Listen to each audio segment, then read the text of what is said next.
a gente está estudando, né? A gente está fazendo algumas exposições dentro desse livro de Efésios, e a gente está chegando já na reta final do livro, né? Eu amo tanto esse livro, essa carta que Paulo escreveu aos Efésios, e que se aplica diretamente a nós, com certeza. Mas a gente precisa olhar com um pouco de atenção para aquilo que o apóstolo Paulo está apontando para nós, através desses versículos, esses 3 versículos, 18, 19 e 20. Vamos tentar nos acomodar nestes versículos aqui para extrairmos alguma sabedoria e alguma expressão de Deus. Porém, a gente vê que nos versículos anteriores, Paulo ele aponta, ele já inicia um tipo de argumento que aponta para um tipo de vida que devemos ter e devemos buscar e devemos prezar pelo modo digno que um crente deve viver. Ele já vem apontando isso, que devemos viver de modo digno da salvação que nós recebemos. Devemos viver de modo digno. O que é isso? Viver de modo digno. Ou seja, é viver de modo condizente, viver de acordo, viver para a maneira que Deus nos resgatou. Paulo ele vai dizer que nós somos salvos em Cristo Jesus para realizar boas obras. Então existe sim uma maneira adequada para o cristão andar, viver, pensar na sociedade, pensar a sua cosmovisão, né, a sua visão como um todo, pensar a sua relação enquanto pai, enquanto esposa, enquanto filho, enquanto empregado, enquanto empregador. Enfim, existe uma maneira adequada para a qual Deus nos chamou, em que devemos desempenhar essa maneira em todas as áreas da nossa vida. Volto a frisar, né? A gente precisa sempre tocar nessas teclas. A gente não é crente só quando estamos ou quando entramos nas portas da igreja. Nós não somos crentes só quando sentamos nesses bancos e participamos de um movimento de louvor. Nós somos chamados para sermos crentes de modo integral, absolutamente em todos os momentos e instantes da nossa vida. Nós somos chamados para sermos testemunhas de Cristo, seja no nosso trabalho, na nossa escola, dentro da nossa casa, quando formos a passeio na casa de familiares ou visitar amigos. Nós devemos frutificar e demonstrar o caráter de Cristo que vem sendo construído em nós pelo Espírito Santo para a glória de Deus. Então a gente deve, o apóstolo Paulo, nos versículos anteriores, ele nos instiga a isso, né? Ele nos convida a aproveitar o máximo de oportunidade em todos os momentos da nossa vida. Onde houver oportunidade, devemos aproveitá-la para pregarmos o Evangelho, para testemunharmos que somos cristãos. É ser intencional na nossa vida. A gente não pode viver uma vida despretensiosa, a gente não pode viver uma vida relaxada, a gente não pode seguir a cultura moderna do Zeca Pagodinho, deixa a vida me levar. Não é isso. O crente não é deixa a vida me levar. O crente é deixa Cristo me guiar, deixa o Espírito Santo de Deus me guiar. Deixo que agora Cristo assuma a minha vida, deixo que Ele assuma o controle, deixo que Ele venha construir em mim um caráter e me dar condições de tomar decisões segundo os seus preceitos, segundo a sua palavra, segundo a sua vontade. Então, a gente vê isso, Paulo chamando, que a gente deve ver, por exemplo, no versículo 16, ele diz: aproveitem no máximo todas as oportunidades nesses dias maus. Os dias são maus, as oportunidades, muitas vezes podem aparecer oportunidades que queiram nos desviar do caminho de Deus e que queiram desfazer toda uma vida que o Espírito Santo vem construindo em nós. Mas, pelo contrário, a gente deve fazer aquilo que o apóstolo Paulo aponta lá em Romanos 12, que a gente não pode se conformar com o mundo, pelo contrário, a gente que deve transformar o mundo pela transformação que uma vez nós experimentamos. E não é do feitio do crente agir de forma imprudente ou inconsequente. A gente deve seguir uma vida extremamente centrada em um ponto fixo, em um ser, em uma pessoa. No centro da nossa existência é Cristo. E onde nós enxergamos esse Cristo? Na palavra. Então a nossa vida, ela deve ser centrada na palavra, no Evangelho, na palavra de Deus, na Bíblia. A nossa vida deve ser centrada na vida de Cristo, como o nosso exemplo maior, o exemplo máximo a buscarmos é imitar a vida de Cristo. Isso significa que a gente não pode então cair em uma vida inconsequente. Veja o versículo 17, ele diz: não hajam de forma impensada, mas procurem entender a vontade de Deus. Isto é, existe um propósito para a sua vida. Deus não te criou para você ficar largado ao alento, à deriva em alto mar, sem rumo neste mundo. Deus não te criou para você não frutificar nada, não produzir nada. Não, pelo contrário. Deus te criou para você servir no reino dele e produzir frutos para a glória dele. Então existe um propósito muito grande na sua existência. Veja que a filosofia mundana fica naquela coisa, né? De onde eu vim, para onde eu vou. A filosofia do mundo é tipo assim, não sabe de onde veio, não sabe para onde vai. Mas o crente não é assim. O crente sabe exatamente de onde veio. Eu fui criado por meio das mãos do meu Criador, fui forjado pela vontade de Deus, e Deus no tempo oportuno me trouxe a este mundo, neste exato momento, nesta era presente, para que eu cumpra o propósito dele para a minha vida, e que eu não viva na futilidade dos meus próprios desejos. É por isso que o mundo está nessa bagunça, é por isso que o mundo está, perdido, porque está todo mundo querendo viver as suas próprias vontades. Mas o apóstolo Paulo diz: não hajam de forma impensada. O que é? Não fique sem norte, não fique sem pesquisar, sem pensar, sem buscar viver uma direção para a sua vida. A nossa vida é muito bem calculada. O convite para o Evangelho é isso. Jesus disse que ninguém começa a construir uma casa sem antes saber se vai poder completar aquela construção. Ou seja, ao custo do Evangelho, o custo de ingressarmos neste caminho, a gente deve saber para quem nós fomos chamados. E, portanto, sabemos que fomos chamados por Deus para cumprir a vontade de Deus, para servirmos a um propósito que é maior do que nós mesmos, e temos sim um final, temos sim um lugar bem estabelecido. Nós sabemos para onde nós vamos todos partilhar do novo céu e da nova terra. Às vezes algumas pessoas, alguns filósofos históricos ou ateus, pessoas que não têm fundamento na palavra de Deus, ela acha que só tem essa vida para viver o que eu puder viver, e aí entra numa vida de imoralidade, numa vida de bebedice, uma vida de experimentar todos os tipos de vícios e dizer: no fim da minha vida, e a pessoa chega toda ruim no final da vida, né? Usou drogas a vida inteira, álcool a vida inteira, aí chega lá no final com câncer, fruto do cigarro, fruto disso, fruto daquilo. Ou seja, não soube administrar, não viveu a sua vida de forma pensada. O mundo vive uma vida impensada, mas nós não. Nós fomos chamados para vivermos uma vida olhando para Cristo, vendo a vida de Cristo. O nosso alvo é Cristo Jesus. Então, o crente não pode agir de forma imprudente ou de forma inconsequente, mas antes devemos buscar conhecer a vontade de Deus. Veja, já falei isso na semana passada, e a vontade de Deus para a sua vida não é algo que está oculto. A vontade de Deus para a sua vida não é algo que está trancafiado em um baú com as 7 chaves. Não é, você não precisa pegar um mapa do tesouro para poder sair por aí buscando saber ou descobrir, porque essa ideia de descobrir a vontade de Deus não faz parte do ideal do Evangelho. Na verdade, o Evangelho é justamente a revelação da vontade de Deus para a sua vida.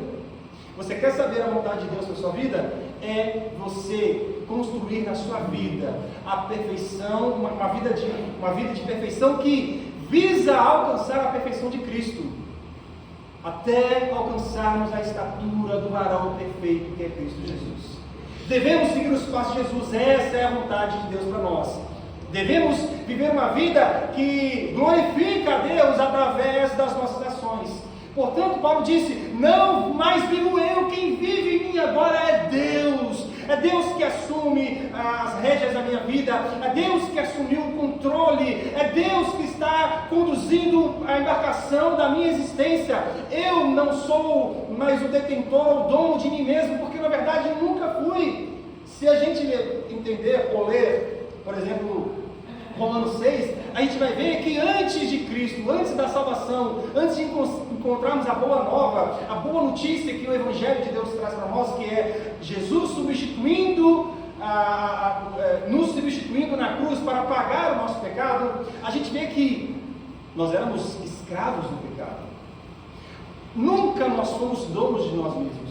Sempre estaríamos debaixo de um outro Senhor, mas graças a Deus que estamos debaixo do senhorio de um Deus bom, estamos debaixo da vontade de um Deus que Ele é um Pai bom, Ele é um Pai bom, Ele é um Pai bom.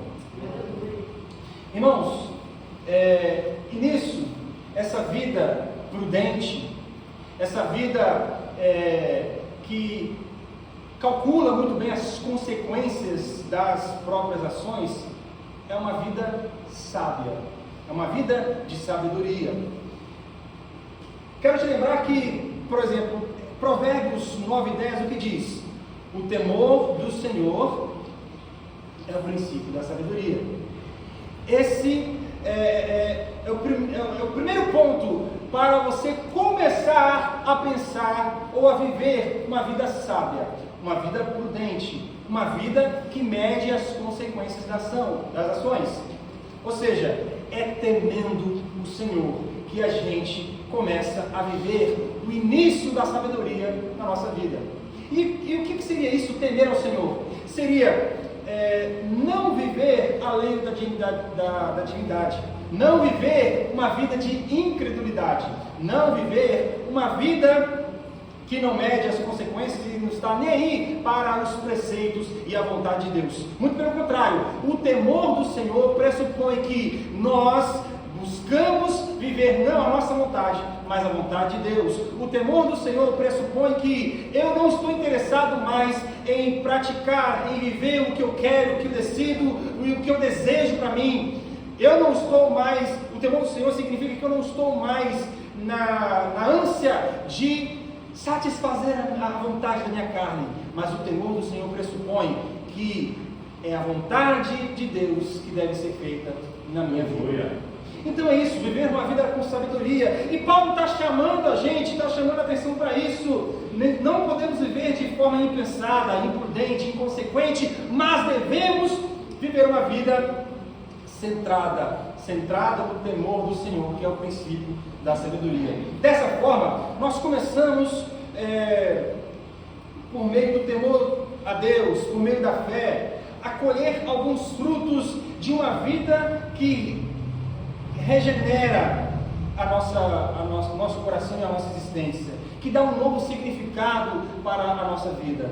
Quando nós começamos a temer a Deus, que é o princípio da sabedoria, nós começamos a ingressar numa vida de construção de sabedorias. Nós começamos a frutificar isso. Então, nós começamos a experimentar os frutos do Espírito Santo de Deus em nossos corações. Não só nos nossos corações, mas na nossa vida prática. Nós somos nascidos do Espírito de Deus, nós somos batizados com o Espírito Santo, nós somos habitados pelo Espírito, o Espírito vive em nós.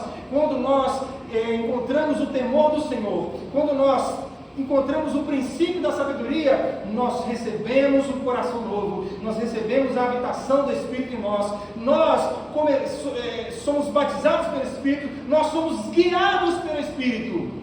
Veja o privilégio que nós recebemos. Nós não somos retirados das garras do diabo ou do pecado para vivermos a nossa vida como queremos.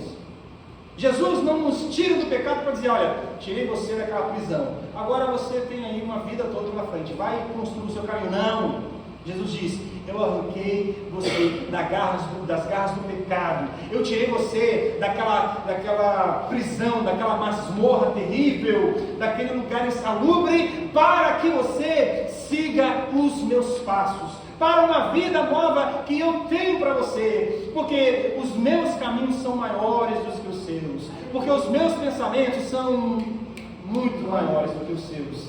Então, irmãos, nós começamos a frutificar no Espírito, quando nós ingressamos numa vida de sabedoria, por meio do temor ao Senhor, que é esse start, que é esse início, que é este começar a obter uma vida sábia, nós começamos a desenvolver em nós um relacionamento com o Espírito Santo. Isto é, não devemos apagar o Espírito Santo de Deus em nós. Paulo fala isso ao 1 Tessalonicenses 5,19. Nós não podemos diminuir, isto é, não apagar o Espírito Santo em nós, é não diminuir a ação do Espírito Santo de Deus em nós. Não menosprezar o significado sublime e grandioso de que isso, o Espírito habita em nós. Quando Paulo vai falar aos Coríntios sobre a questão do corpo, ele diz, acaso vocês não sabem que vocês são templo do Espírito Santo? Parecia que os irmãos da igreja de Corinto, eles estavam querendo viver uma vida de produzir muitos dons espirituais, para o benefício próprio, para o elogio próprio, para o engrandecimento de si mesmo, e isso produzia um apagamento do Espírito Santo na vida daqueles crentes. E ele está dizendo, ora, vocês estão querendo viver o pecado, mas vocês se esqueceram que o Espírito Santo de Deus habita em vocês? Então, o primeiro conceito que a gente deve ter em nossa mente, quando ingressamos nesse caminho de sabedoria, e que nós devemos reconhecer que o Espírito Santo habita em nós, e que nós jamais devemos apagar o Espírito Santo em nós, ou seja, menosprezar o Espírito Santo de Deus em nós. Quando a gente procurar atender aos desejos e ao clamor da nossa carne, devemos lembrar, o Espírito Santo de Deus habita em nós. Quando as tentações virem sobre nós e quererem encher os nossos olhos, nós devemos lembrar, o Espírito Santo de Deus habita em nós. Eu não posso apagar o Espírito Santo de Deus. Nós não podemos diminuir a ação do Espírito Santo de Deus em nós. Muito pelo contrário, nós devemos nos encher do Espírito Santo. Segundo, nós não menosprezamos a palavra operada pelo Espírito. Sabe, eu sou crente, mas como pastor, às vezes começa a falar, às vezes dá um sono, às vezes parece que não estou entendendo, não sei, acho que esse negócio de palavra, isso de teologia, isso é para pastor, não é para gente. Não, irmãos, todo crente deve ser absolutamente interessado pela palavra, porque é impossível alguém, algumas pessoas que falam assim, olha, a gente tem que ter um calor do Espírito, a gente tem que ser cheio do Espírito, a gente tem que ter dons espirituais, mas a palavra a gente tem que ter meio cuidado aí, porque a palavra mata. Isso é complicado, isso é perigoso, isso é heresia, isso é menosprezar a maneira pela qual o Espírito Santo de Deus age em nós por meio da palavra. Por isso nós devemos estudar a palavra, por isso nós devemos nos alimentar da palavra, por isso nós devemos nos debruçarmos na palavra, a fim de buscar ver a vontade de Deus que já está descoberta, que já está revelada para as nossas vidas através da palavra. Devemos, por meio da palavra, nos relacionar cada vez mais com o Espírito Santo de Deus, dizer, Espírito Santo, eu não sou capaz, torna-me capaz. Espírito, eu sou limitado, mas venha e seja o meu auxílio, venha e ilumine. Eu sei que está aqui, eu sei que a vontade de Deus está aqui nesses livros, eu sei que a vontade de Deus está aqui neste evangelho, nessa palavra. Talvez pela minha limitação eu não consiga enxergar, mas abra os meus olhos, ilumina essa palavra diante dos meus olhos, para que eu veja e eu contemple a grandeza, a beleza, a sublimidade do evangelho de Cristo Jesus. Aleluia. E terceiro, nós não podemos apagar o Espírito de Deus em nós. De que maneira? Não dando vazão a nenhum tipo de forma de mal. não podemos dar vazão ou oportunidade para o pecado entrar em nossas vidas. No versículo 18, Paulo ele coloca dois posicionamentos, então, para os crentes. Primeiro, não dar vazão para os apetites carnais que só levam ao inebriamento dos sentidos espirituais. A gente precisa entender isso.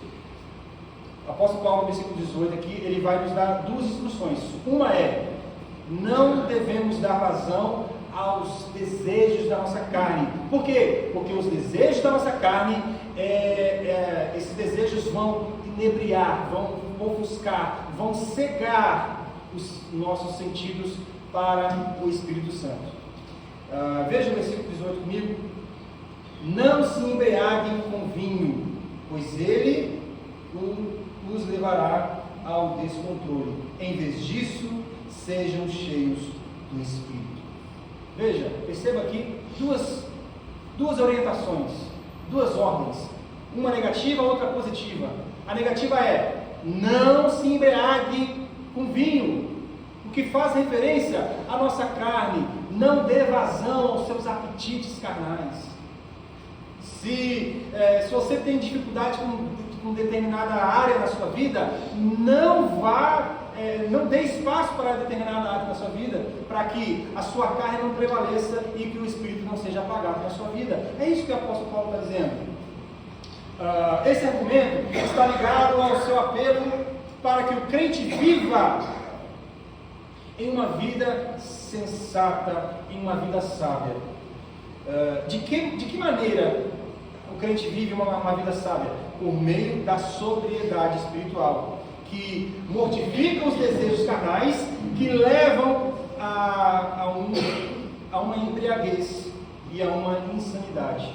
Irmãos, veja que Paulo vai fazer aqui um contraste entre o consumo exacerbado da bebida alcoólica, o consumo excessivo de vinho, em contraste com uma busca cada vez maior do Espírito Santo. Ele está dizendo, não dê vazão a vinho demais, não se embriague com vinho, não dê espaço para a sua carne, mas antes dê espaço para o Espírito Santo.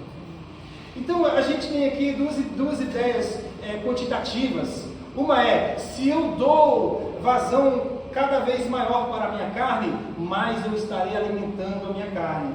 Outra é, se eu dou cada vez mais espaço e busco frutificar cada vez mais nos frutos do Espírito Santo, mais o Espírito Santo de Deus se revela a nós, mais ele vai ficar evidente em nós, e mais o nosso espírito vai se relacionar com o Espírito Santo de Deus. É a luta do Espírito contra a carne. Então, irmãos, Paulo ele condena radicalmente aqui a embriaguez, óbvio, mas a gente precisa pegar a questão da embriaguez como um exemplo para todas as áreas da nossa vida que possam alimentar a nossa carne. Paulo está dando apenas o exemplo da embriaguez, mas óbvio que Paulo ele era contrário à questão da pessoa beber de forma a ficar bêbado, porque em 1 Coríntios 6,10 ele diz que os bêbados não herdarão o reino dos céus. Por quê? Mas qual o problema de beber? O problema é que se a pessoa bebe demais, ela perde os seus sentidos, ela perde o controle, ela perde a noção de si. E não foi para isso que Deus nos chamou. Veja os versículos que a gente leu anteriormente, nos chamam a atenção para vivermos uma vida sóbria, vivermos uma vida pensada, vivermos uma vida centrada em Deus. Então, é uma questão de lógica, obviamente, né? É uma pessoa que vive a embriaguez, ela está dando vazão à sua carnalidade, a uma vida de pecado que não condiz com a vida de cristão. Irmãos, na tradição judaica, a embriaguez era considerada um escândalo. Provérbios 23:20, depois colocar não, por favor. Provérbios 23:20 fala sobre isso, o 20 e o 21. Não ande com os beberrões, nem se envolvam com os comilões, pois eles caminham para a pobreza, e de tanto dormirem terão apenas trapos para vestir. Veja que aqui o escritor dos Provérbios está linkando a questão do empobrecimento, da miséria, da preguiça com essas questões de consumir bebida demais ou comida demais. Também poderia ser associada essa questão da embriaguez, poderia ser associada à loucura ou à possessão de uma entidade no século I chamada Dionísio, que era chamado Deus do vinho. No Império Romano tinha esse falso Deus que as pessoas elas adoravam, dando a ele ali a adoração no sentido de que quanto mais as pessoas adorassem Dionísio, mais a colheita das vinhas seria maior. E só que a questão, como tudo na cultura helênica, na cultura dos gregos na época, era uma questão de uma adoração idólatra. E chegava a ter absurdos no sentido de que os praticantes, os adoradores do Dionísio, eles chegavam a se reunir para fazer orgias em nome da religião deles. Ou seja, o fato de se embriagarem faziam que eles fizessem coisas absurdas, até mesmo para os mais tradicionais do mundo grego. Por fim, a embriaguez sempre esteve associada à falta de lucidez, de autocontrole. E veja, é exatamente controle que o Espírito Santo de Deus produz em nós. É exatamente isso. O que é um contraste muito grande, quando comparamos os frutos do Espírito com os frutos da carne. O que esses frutos da carne traduz para a nossa vida? Descontrole. A embriaguez é descontrole. A embriaguez é viver uma vida descontrolada. E é isso que Paulo está combatendo. Ele está dizendo, não deem vazão ao descontrole na vida de vocês. Pelo contrário, vivam de maneira prudente, vivam de forma pensada, não vivam uma vida inconsequente, não vivam uma vida em que vocês não vão medir as consequências da vida. Pelo contrário, deixem a embriaguez, não sejam dados ao vinho, não se embriaguem com vinho, isso como referente para todos os aspectos da vida. A embriaguez aqui é só um referente para todos os aspectos exagerados que a vida humana pode produzir e levar à desgraça. Às vezes a pessoa, por ser viciada em jogos de azar, vai perder casas apostando. Hoje a gente está nessa moda aí, dos jogos de azar aí, nos tigrinhos e por aí vai. A gente tem que ter cuidado com esse tipo de coisa, irmãos, porque quando uma coisa assume o controle da nossa vida, significa que assumiu o lugar de Deus na nossa vida. Nós somos criados para sermos controlados pelo Criador do Universo e não das coisas supérfluas e pequenas da vida. Nós somos criados para dominar o mundo, porque Deus deu o mundo a Adão e disse, governe. Mas as coisas do mundo é que estão governando o homem, porque o homem perdeu o controle, perdeu o domínio. Irmãos, mas agora Paulo fala de forma positiva de como o crente deve viver a sua vida, dando vazão ao Espírito Santo de Deus, a fim de ser cada vez mais consciente de si. Talvez se você é crente já de algum tempo, você já viu em algum movimento aquela questão assim, da pessoa falar assim, gente, eu fui tomado pelo Espírito e eu já não sabia mais o que era aquilo. Fui tomado pelo Espírito e eu fiz coisas que me contaram o que aconteceu. Calma aí. Não é bem assim que o Espírito Santo de Deus age. Ninguém é tomado ou é cheio de Espírito e perde o controle. Paulo fala que o Espírito dos profetas está sujeito aos profetas. Quando o Espírito Santo de Deus enche o nosso coração, quando nós nos tornamos cheios do Espírito Santo de Deus, o que acontece com a nossa vida? Mais controle, mais sobriedade, mais lucidez, mais domínio próprio. É isso que o Espírito Santo de Deus faz, nos dá a capacidade de frutificar os frutos do Espírito. Se por um lado a bebida tira o controle da pessoa, o Espírito nos dá sobriedade e autocontrole. Se a bebida promove desequilíbrio, o Espírito nos dá uma vida equilibrada e centrada na sua palavra, no relacionamento de igreja. Se a bebida produz resultados desastrosos, como perda de bens, de perda da dignidade, o desemprego, destruição do lar, perda e dissolução do casamento, a vergonha pública, a perda de pudor, a exposição a ridículo e ao comportamento reprovável. Por um lado, o Espírito Santo nos dá a sensação de uma vida plena, uma vida completa, ações sóbrias e bem pensadas, em um comportamento que nos dá um novo significado, muito maior do que nós mesmos. Nós passamos a viver um propósito de Deus em nossas vidas. Então veja, quando nós somos cheios do Espírito Santo, não significa que a gente vai sair fazendo coisas na igreja, dando pirueta, rodando isso e aquilo, falando coisas que a gente não tem sentido ou que não faz sentido para nós. Quando nós somos cheios do Espírito Santo, o nosso caráter muda. A gente antes do Espírito Santo, a gente não conseguia dizer não para o pecado, mas agora cheio do Espírito, você consegue lutar e combater e dizer não ao pecado. Cheio do Espírito Santo, você é capaz de ser uma pessoa que jamais você imaginou ser, uma pessoa boa, uma pessoa que pode de fato fazer a vontade de Deus nessa terra. Irmãos, quando nós somos cheios do Espírito Santo, nós passamos a viver uma vida que imita a vida de Jesus e que glorifica a Deus. Deixamos de fazer coisas reprováveis, deixamos de frutificar coisas carnais que são vergonhosas, coisas imorais, e passamos a viver uma vida digna daquele que nos chamou. Veja isso que o apóstolo Paulo está dizendo: não se embriaguem com vinho. O vinho, volto a dizer, é apenas a ponta do iceberg. Ele não está aqui enfatizando apenas o ato do vinho, mas usando o vinho como referente, usando o vinho, ou a bebedice, como uma referência para todas as áreas da nossa vida. Nós não podemos deixar a nossa vida ser dominada pelo pecado. Nós devemos, pelo contrário, sermos dominados pelo Espírito Santo de Deus, que nos dá controle da nossa vida.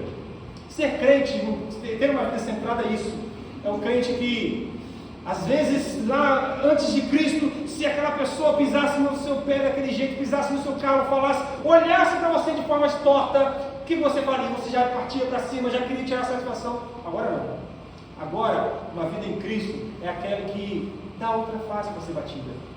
É aquele que perdoa os inimigos, e que não só perdoa, mas que ama e faz atos bondosos de levar o Evangelho para os inimigos. Uma vida centrada.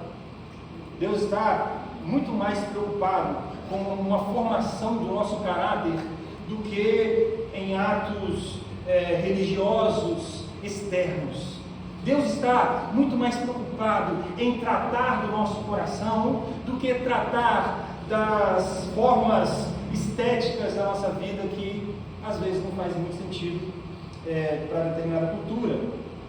Irmãos, agora no verso 19 e 20, Paulo ele passa a falar dos benefícios que nós colhemos por aqueles que se enchem do Espírito Santo de Deus.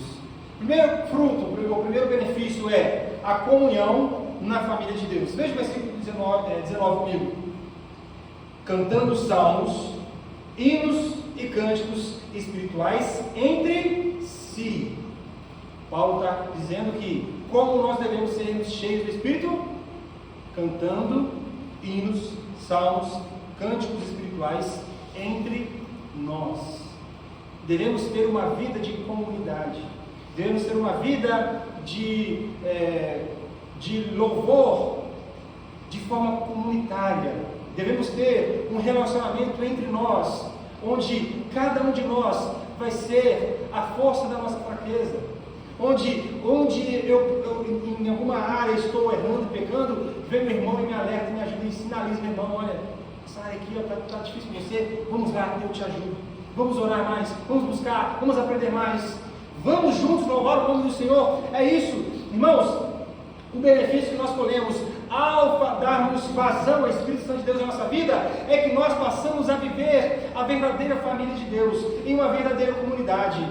Não nessa briga de comunidades entre esquerda e direita, em famílias diferentes, em vertentes políticas diferentes, em vertentes filosóficas divergentes. Não, nós, apesar de sermos diferentes, nós temos algo comum, nós temos um alvo comum, nós temos um objetivo em comum, nós temos o novo céu, a nova terra, a esperança da glória de Cristo que habita em nós. Aleluia. Então, o nome de Deus ele é glorificado pela diversidade, pela diversidade multiétnica, ou seja, multietnias, várias pessoas de etnias diferentes juntas, unidas no mesmo lugar para glorificar a Deus, várias pessoas de culturas diferentes, mas unidas em um único lugar para glorificar a Deus.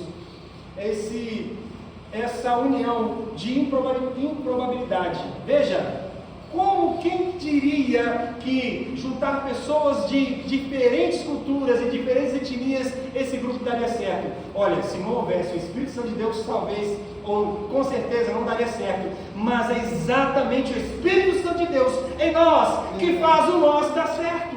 Aleluia.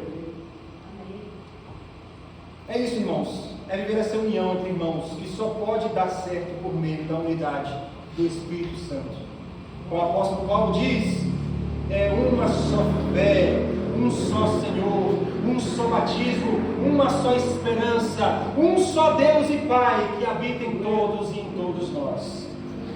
O segundo efeito desse enchimento do Espírito Santo é a adoração espontânea e entusiasmada, uma adoração alegre. Paulo diz: sejam cheios do Espírito, cantando salmos, hinos e cânticos espirituais. Irmãos, aqui os salmos são a coletânea da poesia do povo do Antigo Testamento, do povo de Israel. Os salmos, esses 150 salmos que nós temos na nossa Bíblia, o saltério, possivelmente era uma maneira poética que os hinos, os hinos que ele fala os salmos, fala os hinos possivelmente era uma forma poética ou musical que imitasse os salmos, mas de autoria dos cristãos do primeiro século. E ele fala dos cânticos espirituais. Aqui seria uma forma mais espontânea de criar canções ou criar uma arte musical para Deus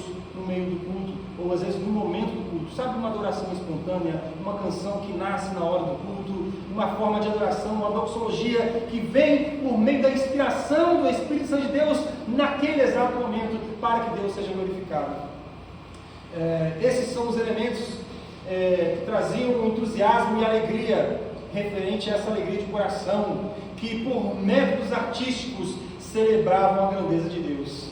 A gente deve saber encontrar beleza nas formas, nas expressões de arte, eu acho tão bonito uma pessoa que tem capacidade de produzir um quadro muito bem feito, um desenho muito bem delineado. Gente, isso é beleza, isso é a capacidade que Deus dá ao homem de ser criativo, porque isso imita a criatividade da mente de Deus. Veja quantos passarinhos, quantas cores, vejam quantas cores e diversidades na natureza existe, porque isso tudo veio de uma mente criativa, que é a mente de Deus. Portanto, a gente não pode minar a nossa criatividade.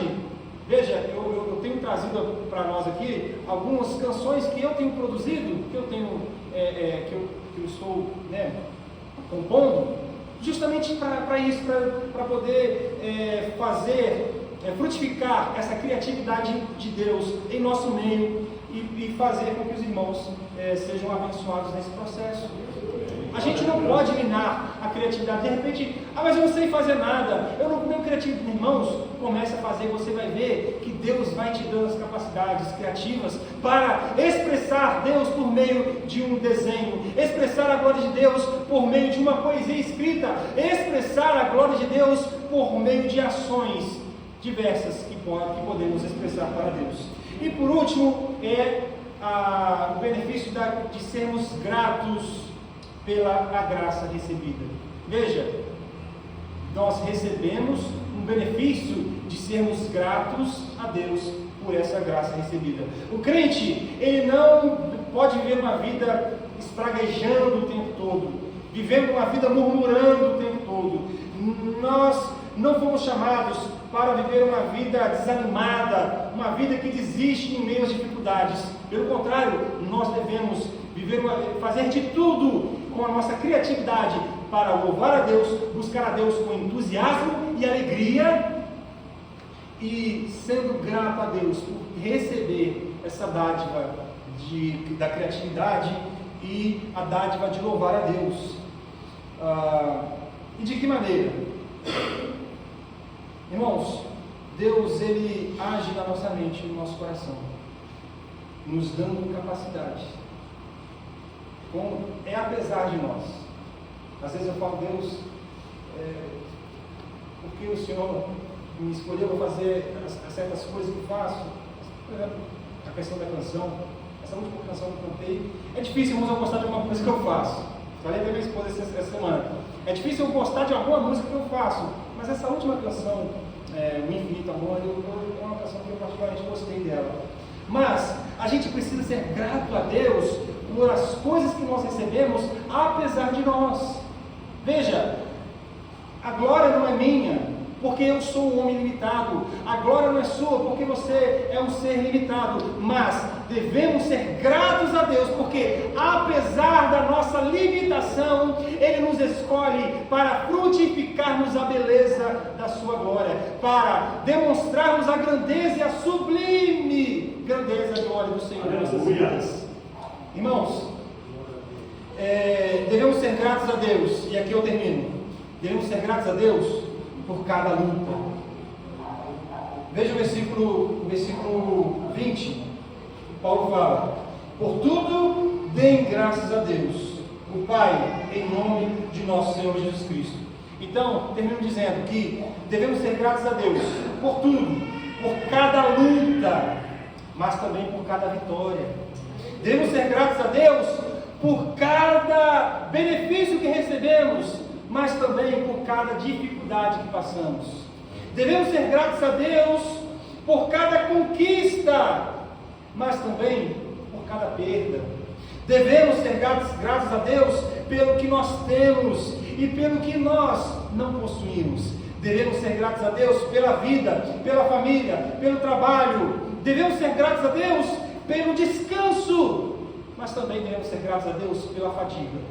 Devemos ser gratos a Deus ganhando ou perdendo, vivendo ou morrendo, nós devemos ser gratos a Deus. Que você possa guardar essas palavras no seu coração, sabendo que existe uma maneira digna para a qual Deus te chamou, uma vida que vai refletir uma gratidão por aquilo que você recebeu, mesmo você não sendo merecedor, mas uma vida que reflete a glória de Deus, uma vida que reflete a adoração a Deus, porque Deus nos resgatou por meio do seu Filho Jesus, nos salvou, regenerou nosso coração, transformou, deu-nos aquilo que jamais poderíamos obter ou conquistar com nossas mãos, que é a salvação da nossa alma, e por causa disso nós adoramos a Deus. E assim, nós não vivemos uma vida impensada, muito pelo contrário, pensamos exatamente em tudo que fazemos, pensamos que a nossa vida deve servir para a glória de Deus, não damos espaço ou vazão para a frutificação do pecado em nossa vida, por exemplo, nos embriagando com vinho, mas nós nos embriagamos com o Espírito Santo de Deus em nós. Que você seja cheio do Espírito Santo, que você venha frutificar, que você venha florescer, que este Espírito cresça tanto em você, que ele venha ser como um copo de água, ser cheio e venha derramar, que venha transbordar e que venha passar para outras vidas. Sendo assim, que o nome de Jesus seja louvado em todo esse processo e que sempre sejamos gratos por tudo que temos ou por tudo que Deus não permite que tenhamos. Amém? Que o Senhor abençoe a sua vida, que o nome do Senhor seja glorificado em cada um de nós essa noite. Vamos orar? Vamos agradecer a Deus. Amado Cristo, eu quero te agradecer, Jesus, porque a sua graça nos alcançou, a sua graça vem sobre nós, ó Deus, mesmo apesar de nós mesmos. Apesar da nossa fraqueza, apesar da nossa debilidade, apesar dos nossos pecados, o Senhor nos amou com amor eterno. Antes da criação do mundo, o Senhor nos escolheu para frutificarmos as boas obras de Cristo Jesus. Ó Deus, portanto, venha no nosso coração, venha fazer com que sejamos cada vez mais cheios desse Espírito. Dá-nos condição, ó Deus, de buscarmos essa completude do Espírito Santo, essa plenitude do Espírito Santo em nós, para que tenhamos força na luta contra o pecado. Ó Deus, tantos assuntos ainda a serem tratados, tantas coisas ainda, Deus, que iremos buscar, Deus, nas próximas semanas, mas em tudo isso nós sabemos que só podemos ter êxito, só podemos ter sucesso se o Espírito Santo habitar em nós, se o Espírito Santo nos encher, e nos encher de tal forma que não dará mais espaço para coisa alguma, não haverá mais espaço para o pecado, não haverá mais espaço para a nossa vida pequena e a nossa vontade fútil, mas que Cristo habite em nós, por meio do seu santo e poderoso Espírito, revelando a nós a sua santa e poderosa palavra, em nome de Jesus. Amém e amém. Que Deus abençoe cada um de vocês, meus irmãos, hoje e sempre. Aleluia.